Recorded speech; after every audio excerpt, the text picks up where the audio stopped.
সালামু আলাইকুম রহমতুল্লাহ। আমি সৌদি আরবের প্রবাসী, প্রায় 22 বছর ধরে সৌদি আরব থাকি।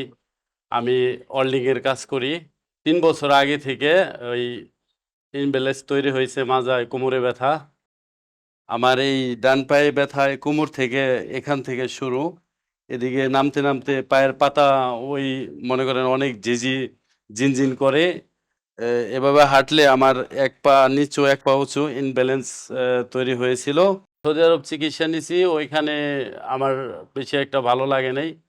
পরে অস্বস্তি বোধ করে বাংলাদেশে চলে আসি ব্যথার কারণে। ইউটিউবের মাধ্যমে দেখলাম একদিন সায়াটিকা লেখার সাথে সাথে স্যারের, শাহাদাত স্যারের এই দেখলাম, একটা ভিডিও দেখলাম। ভিডিও দেখার পরে আমার খুব ভালো লাগলো, আমার এই ইয়ের সাথে একদম মিলে গেছে। মিলে যাওয়ার পরে আমি ওই ঠিকানা মতো ফোন দিয়ে পরে আসলাম।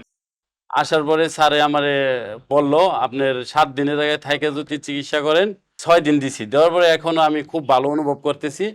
এই বৃহস্পতিবার দিন আমার ফ্লাইট, এই জন্য আমি চলে যেতেছি। আরো 2 দিন থাকলে হয়তো ভালো হইতো, কিন্তু আমি অনেক সুস্থ বোধ করতেছি। খুব ভালো লাগতেছে। এখানের চিকিৎসা খুবই ভালো। আপনাদের যাদের মনে চায় আসতে পারেন। খুব সুন্দর চিকিৎসা। আল্লাহর কাছে লাখ লাখ শুক্রিয়া, আমি এখন খুব ভালোভাবে হাঁটতে পারি। এখন আর এখন আর আগের মতো বেঁকা হয়ে হাঁটতে হয় না, একবারে খুব সুন্দরভাবে হাঁটতে পারি, কোনো সমস্যা নেই।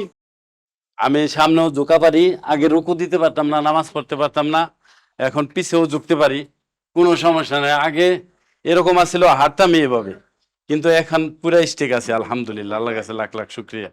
এখানে যে চিকিৎসাগুলি খুব সুন্দর, খুব ভালো লাগলো। এখানে কোনো ওষুধ ছাড়া, একদম কোনো ওষুধ ব্যবহার করা হয় না, এবং চিকিৎসা খুবই ভালো লাগলো। হাতের মাধ্যমে, থেরাপির মাধ্যমে খুব সুন্দরভাবে চিকিৎসা, খুব ভালো লাগছে। আল্লাহর কাছে লাখ লাখ শুক্রিয়া। আমি এখন খুবই ভালো আছি, সুস্থ আছি। আপনারা আসবেন ইনশাল্লাহ, দ্রুত অস্বস্তি বোধ করেন, এই সমস্যা হয়, আয়সা এখানে চিকিৎসা নেন, দেখবেন খুবই ভালো লাগবে ইনশাল্লাহ।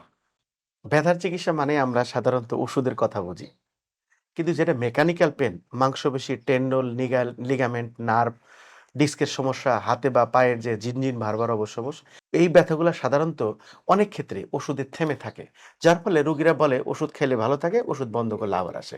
আমরা এসপিসিতে যে জিনিসটা করি, রোগীর কথা শুনি, সে অনুসারে ফিজিক্যাল এক্সামিন করি, এক্স্যাক্টলি তার ব্যথা কি হাড়ের ভিতরে, নাকি জয়েন্টে, নাকি তার নার্ভের ভিতরে, না মাংসপেশি বা আদার কোনো মেকানিক্যাল প্রবলেম।